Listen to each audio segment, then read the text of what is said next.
जय श्री राम मित्रों। आज की कहानी है गरीब बच्चे की आस्था। और चैनल पर नए हो तो चैनल को सब्सक्राइब अवश्य करें। प्रभु राम आपका कल्याण करेंगे। तो आइए शुरू करते हैं। एक राजा था, उसके कोई पुत्र नहीं था। राजा बहुत दिनों से पुत्र प्राप्ति की इच्छा ईश्वर से लगाए बैठा था। वक्त बीतता गया लेकिन राजा को पुत्र की प्राप्ति नहीं हुई। तब राजा के सलाहकारों ने राजा को तांत्रिकों से सहयोग लेने को कहा। राजा एक तांत्रिक से मिला।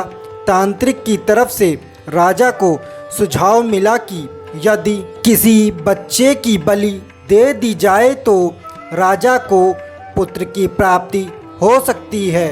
राजा ने राज्य में ढिंढोरा पिटवाया कि जो अपना बच्चा बलि चढ़ाने के लिए राजा को देगा उसे राजा की तरफ से बहुत सारा उपहार, धन और खजाना दिया जाएगा। एक परिवार में कई बच्चे थे, गरीबी भी बहुत थी। उसी परिवार में एक ऐसा बच्चा भी था जिसका ज़्यादातर समय सत्संग और साधु संतों की वाणी सुनने में बीत जाता था। इस वजह से बच्चे की ईश्वर पर बहुत आस्था थी। वो ईश्वर की भक्ति किया करता था। जब राज्य के सभी लोगों सहित इस गरीब परिवार को राजा के इस इनाम का पता चला तो परिवार को लगा कि क्यों ना इसे राजा को दे दिया जाए, क्योंकि ये निकम्मा है, कुछ काम धाम भी नहीं करता है और हमारे किसी काम का भी नहीं है। दिन भर बस भगवान की भक्ति में लगा रहता है। हमारा तो पेट भरता नहीं, कहाँ तक इसे बैठाकर खिलाते रहेंगे। और फिर एक बच्चा कम हो गया तो क्या फ़र्क पड़ता है, इसे देने पर राजा प्रसन्न होकर हमें बहुत सारा धन देगा। इतना सोचते हुए उस गरीब परिवार ने अपना बच्चा राजा को सौंप दिया। राजा ने बच्चे के बदले उसके परिवार को काफ़ी धन दिया। राजा के तांत्रिकों द्वारा बच्चे की बलि देने की तैयारी हो चुकी थी। राजा को भी बुला लिया गया। राजा और तांत्रिक दोनों के द्वारा बच्चे से यह पूछा गया कि तुम्हारी अंतिम इच्छा क्या है। बच्चा भगवान का परम भक्त था। उसने मन में ईश्वर का ध्यान किया। फिर अचानक बच्चे ने कहा कि मेरे लिए रेत मंगा दी जाए। राजा ने कहा बच्चे की इच्छा पूरी की जाए। अतः रेत मंगाया गया।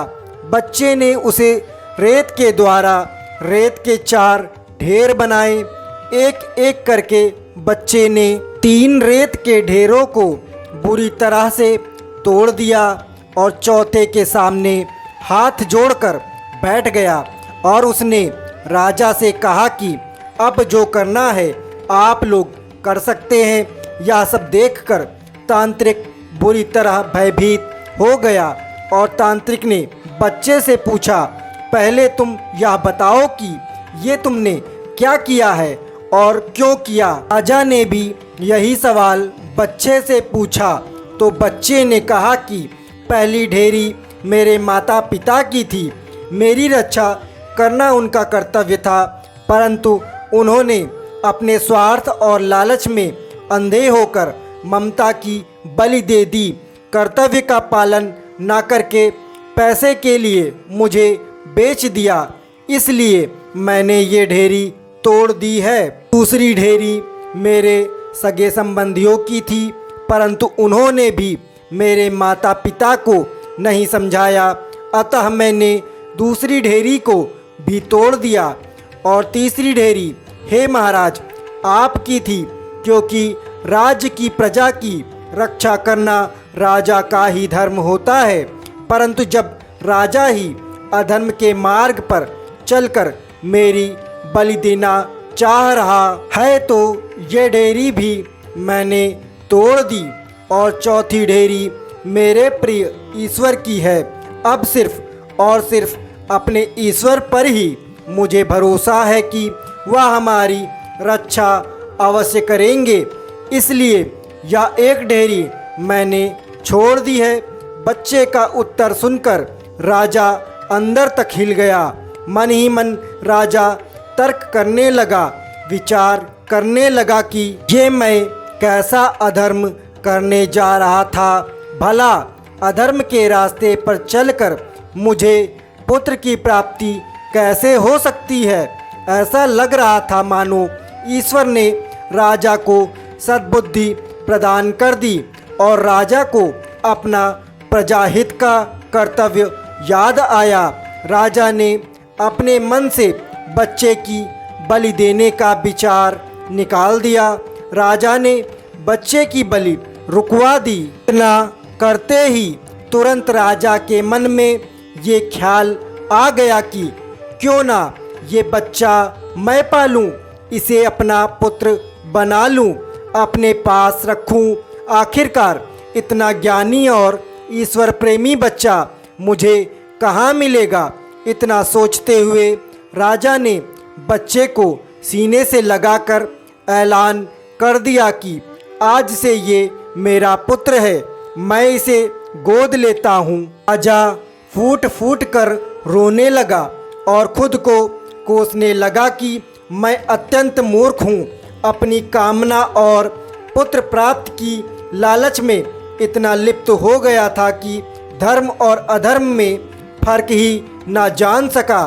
तो दोस्तों, इस कहानी से हमें यह सीख मिलती है कि यह एक अटल सत्य है, जो मनुष्य हर मुश्किल में केवल और केवल ईश्वर का ही आसरा रखते हैं, उन पर आस्था, श्रद्धा, विश्वास रखते हैं, उनका कहीं से भी किसी भी प्रकार का कोई अहित नहीं हो सकता।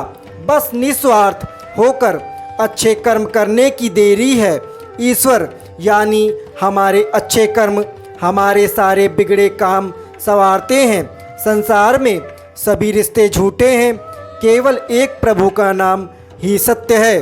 तो दोस्तों, कहानी अच्छी लगी हो तो चैनल को सब्सक्राइब अवश्य करें। तो बोलिए जय श्री राम।